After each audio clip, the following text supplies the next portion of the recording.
जय हिंद बच्चों, कैसे हो? उम्मीद करते हैं आप लोग अच्छे होंगे। प्यारे बच्चों, आज का क्लास लेकर फिर आप सबके बीच उपस्थित हो गए हैं। आज के क्लास में हम लोग अध्ययन करने वाले हैं अंडाशय के बारे में। प्राथमिक जननांग के अंतर्गत एक जोड़ी अंडाशय आता है। अंडाशय का जो अध्ययन होगा आज के क्लास में हम लोग करेंगे। आज के क्लास में अंडाशय के बारे में जानेंगे। इसके अलावा अंडाशय की आंतरिक संरचना का भी अध्ययन आज के ही क्लास में करने वाले हैं। क्लास के अंत तक बने रहिएगा। अगर आप क्लास के अंत तक बने रहते हैं तो अंडाशय तथा अंडाशय की आंतरिक संरचना आपको बेहतर समझ में आएगा। ये हमारी जिम्मेदारी है। इसके लिए क्लास को स्किप नहीं करना है, क्लास को पूरा अंत तक आपको देखना है। बात करें अंडाशय की, तो अंडाशय की परिभाषा क्या होती है, पहले इस पे विचार कर लेते हैं। अंडाशय जो होता है उसकी अगर परिभाषा की बात करें तो परिभाषा से पहले कुछ बातों को आपको बता देते हैं ताकि उन बातों को ध्यान में रखकर आप परिभाषा स्वयं से बना ले, परिभाषा रटने की आवश्यकता ना पड़े मेरे देश के अच्छे बच्चे। तो क्या करते हैं, अंडाशय के बारे में पहले थोड़ी सी जानकारी कलेक्ट कर लेते हैं। अगर देखा जाए जो अंडाशय होता है, जो अंडाशय होता है ये वृक्कों के नीचे स्थित होता है।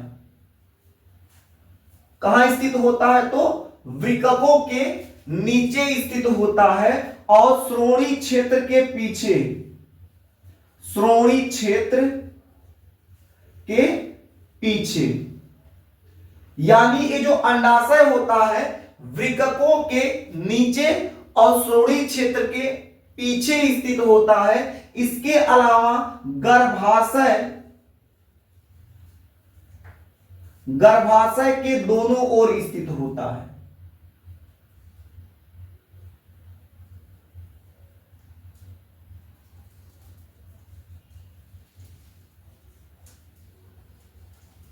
बस इतना बात याद रखिएगा, इतने बातों से आपका परिभाषा तैयार हो जाएगा।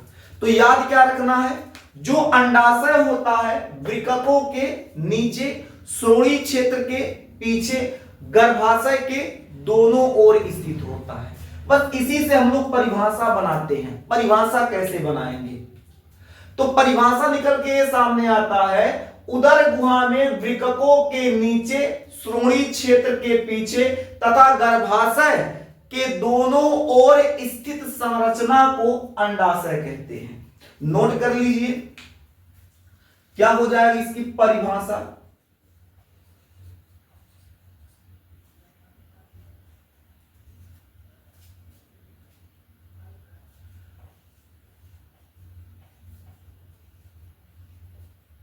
उदर गुहा में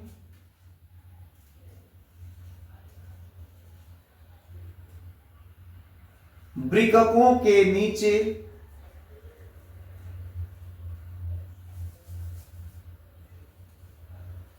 वृक्कों के नीचे, कामा कर लीजिए,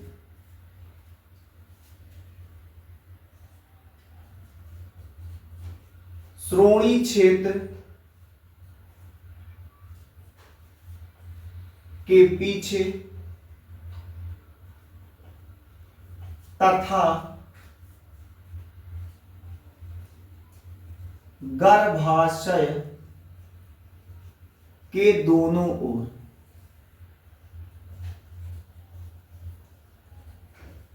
गर्भाशय के दोनों ओर स्थित संरचना, स्थित संरचना को, गर्भाशय के दोनों ओर स्थित संरचना को अंडाशय कहते हैं।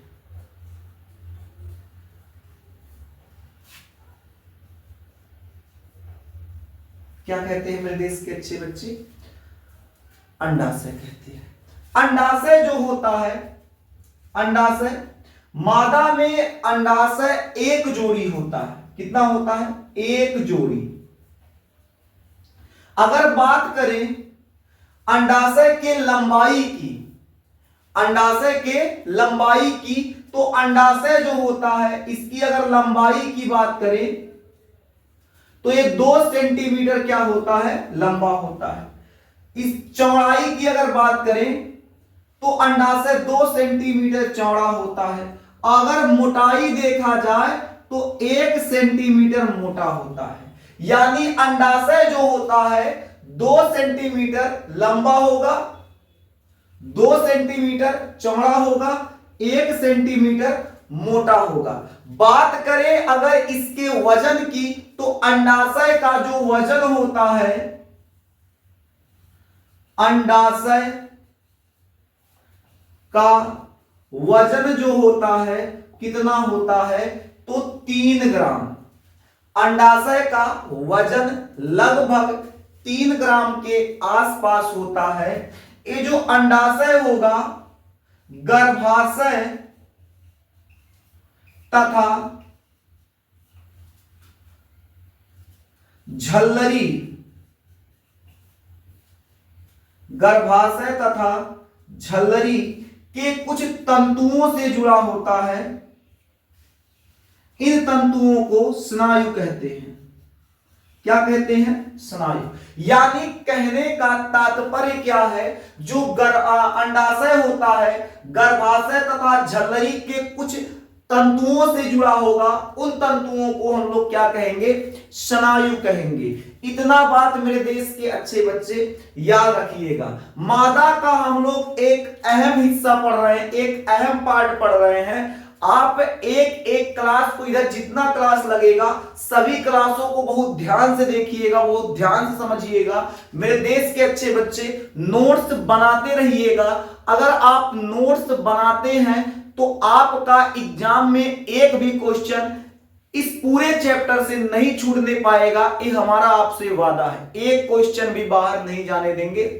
इस बात को ध्यान में रखिएगा। लेकिन अच्छे विद्यार्थी की तरह आप नोट्स को बनाते रहिएगा।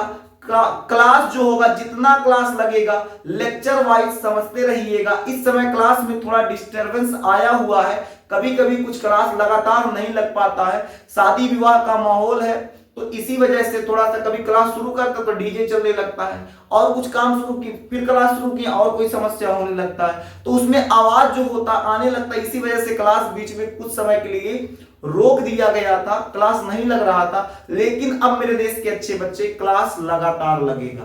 ठीक है, आगे अगर हम लोग इसमें बात करें तो पहले इतना एक बार देख लेते हैं। परिभाषा क्या निकल के आता है, उदर गुहा में वृक्कों के नीचे, श्रेणी क्षेत्र के पीछे तथा गर्भाशय के दोनों ओर स्थित संरचना को अंडाशय कहते हैं। अंडाशय कितना होता है, तो मादाओं में एक जोड़ी अंडाशय होता है। लंबाई की अगर बात करें तो 2 सेंटीमीटर लंबा, 2 सेंटीमीटर चौड़ा, 1 सेंटीमीटर मोटा होता है। वजन कितना हो जाएगा, तो 3 ग्राम हो जाएगा।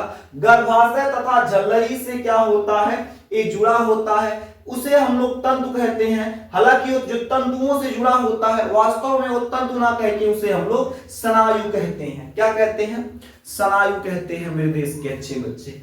आगे अगर हम लोग बात करें तो इतना पहले चीजें जो है आप उसको नोट कर लीजिए। उसके बाद अब हम लोग समझते हैं अंडाशय की संरचना समझते हैं। क्या समझेंगे, अंडाशय की संरचना को समझते हैं, आंतरिक संरचना को समझते हैं। पहले आप इसे नोट कर लीजिए, फिर हम लोग समझेंगे अंडाशय की आंतरिक संरचना। क्योंकि अगर अभी हम आपको अंडाशय की आंतरिक संरचना इतने में समझाए तो शायद जगह कम पड़ जाए, तो उससे पहले आप इसको नोट कर लीजिए, फिर हम लोग इसकी आंतरिक संरचना देखते हैं।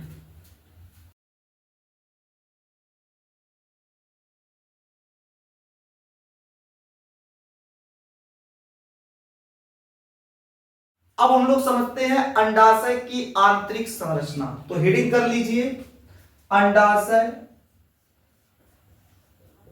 अंडाशय की आंतरिक संरचना, आंतरिक संरचना, अंडाशय की आंतरिक संरचना। अंडाशय की आंतरिक संरचना समझने से पहले एक बात याद रखिएगा, ये जो अंडाशय होता है, अंडाशय ये जो है अंडाशय को दो भागों में बांटा गया है। इसका जो पहला भाग होता है उसे कॉर्टेक्स कहा जाता है, यानी वलकुट, और इसके दूसरे भाग को मेडुला,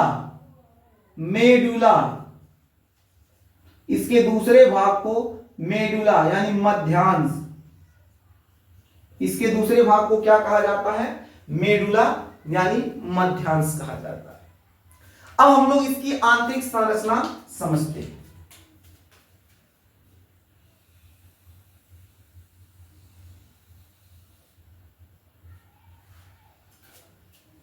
अंडाशय जो होता है, अंडाशय के इस परत को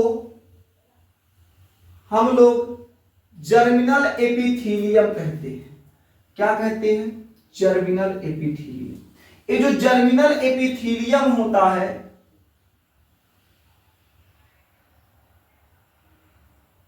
ये जर्म सेल का निर्माण करता है।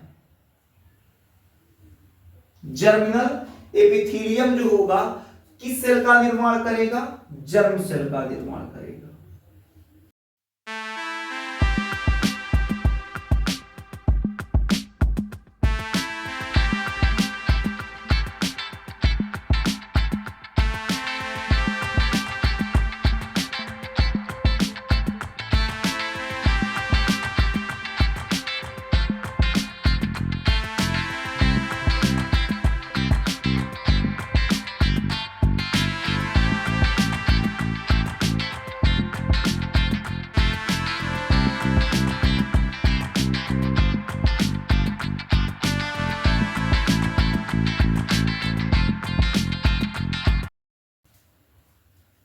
अभी आपको थोड़ी देर पहले बताया गया है, जो अंडाशय होता है इन्हें दो भागों में बांटा गया। पहले भाग को वलकुट कहते हैं, दूसरे भाग को मेडुला कहते हैं।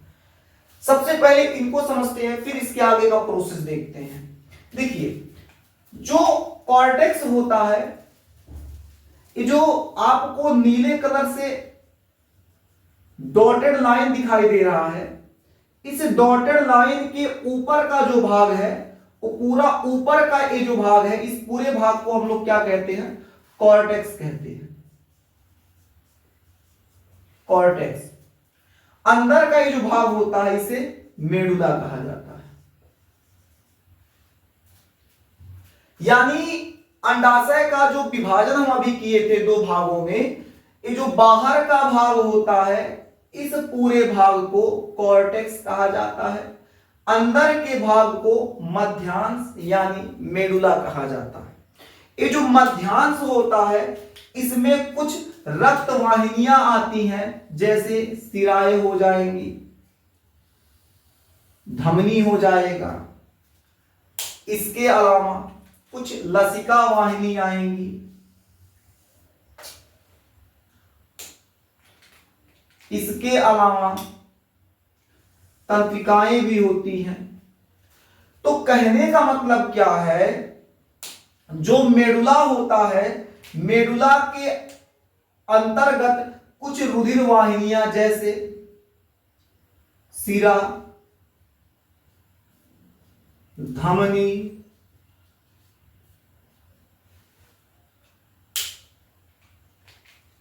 लसिका वाहिनी,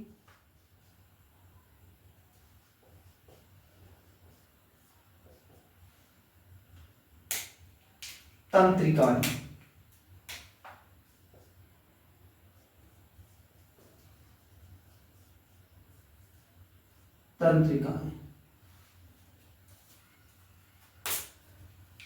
बात करें ऊपर की तरफ, ये जो कॉर्टेक्स वाला भाग होता है, इसी भाग में सेकेंडरी ओसाइट का निर्माण होता है, जो आगे चल के अंडाणु का निर्माण करता है।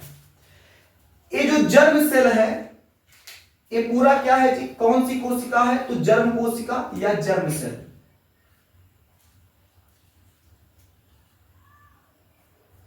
GERM, germ cell. ये जो जर्म सेल है लाखों की संख्या में पुटिकाओं का निर्माण करती है। यानी जर्म सेल का बार बार समसूत्री विभाजन होगा। समसूत्री विभाजन के उपरांत लाखों की संख्या में एक पुटिकाओं को रिलीज करेंगी। किसको रिलीज करती हैं? तो पुटिकाओं को।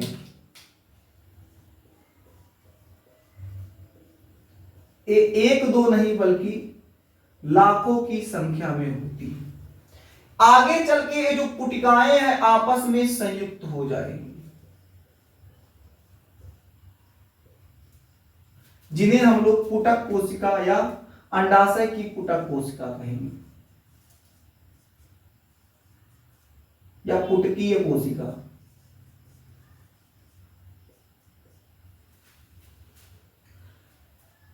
यानी ये जो छिद्रायु था धीरे धीरे क्या होगा? आपस में आके संयुक्त होगा, संयुक्त होकर एक संरचना का निर्माण करेगा।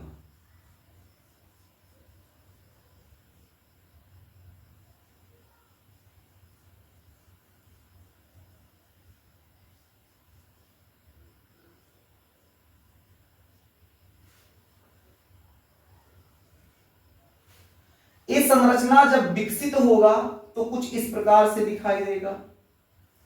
जब थोड़ा सा इनमें और विकास होगा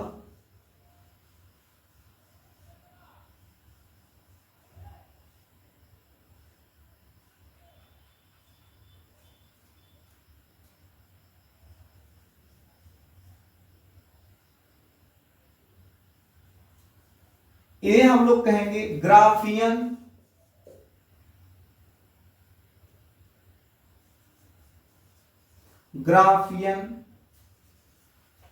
पुटकीय कोशिकाएं।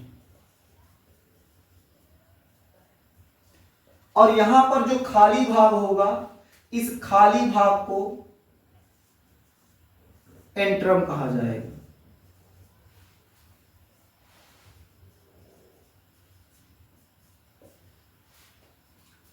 इनका जब विकास होगा आगे चलकर तो उसके बाद उसमें सेकेंडरी ओसाइट का भी निर्माण होता है।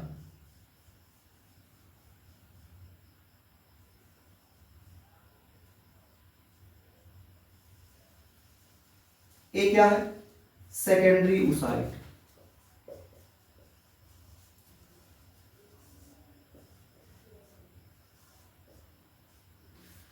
यानी पहले लाखों की संख्या में पुटिकाएं निर्मित हुई, फिर वो थोड़ा संयुक्त होंगी, एक संरचना देंगी।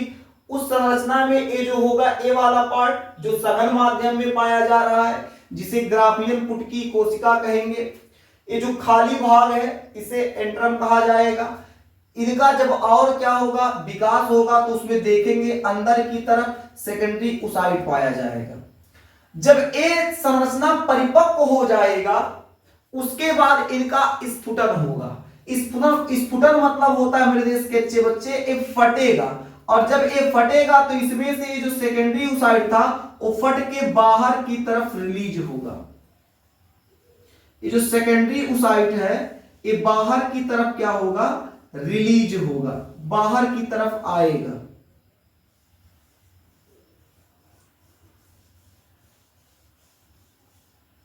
इसे हम लोग क्या कहेंगे? Secondary oocyte.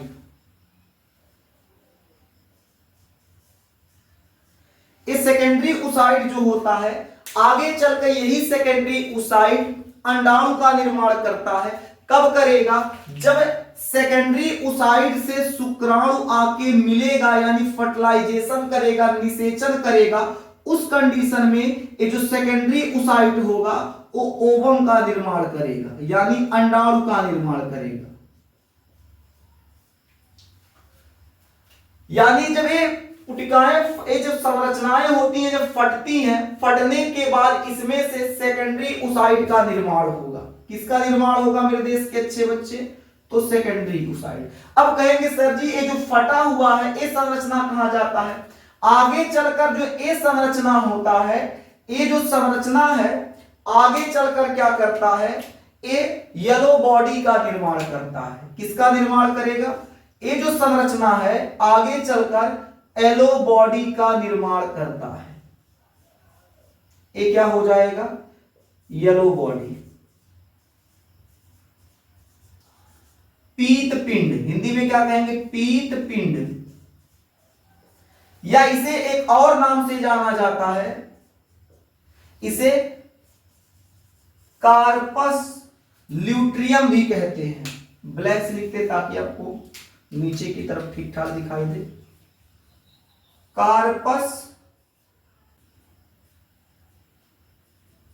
कार्पस ल्यूटियम का निर्माण करेगा।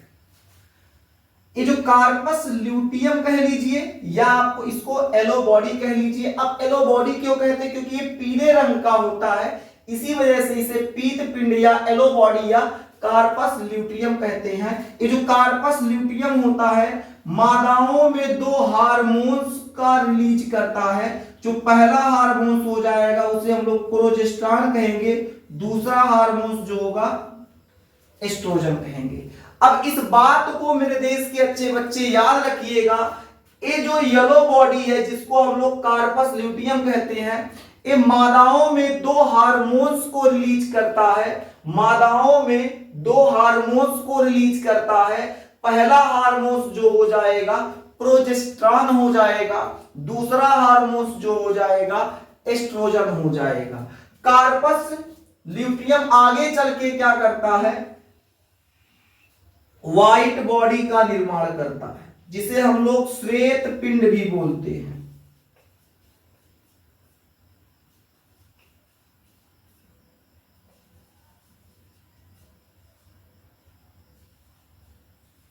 व्हाइट बॉडी का निर्माण करेगा। उसके उपरांत एक धब्बा बन के ऐसे रह जाता है।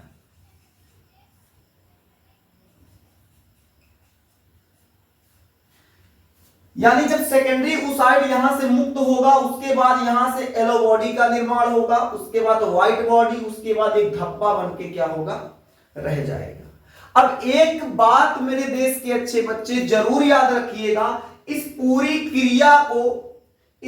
क्रिया को एक ग्लैंड होती है जो कंट्रोल करती है। ये जो पूरी क्रिया हुआ है, यहां से कोशिकाओं का रिलीज और धब्बा बना है, यहां से सेकेंडरी ओसाइड रिलीज हुआ है। इस पूरी क्रिया को एक ग्लैंड होती है जो इसको कंट्रोल करती है, जिसे पीयूष ग्रंथि कहते हैं। पीयूष ग्रंथि जो होता है इस पूरी क्रिया को क्या करता है, कंट्रोल करता है।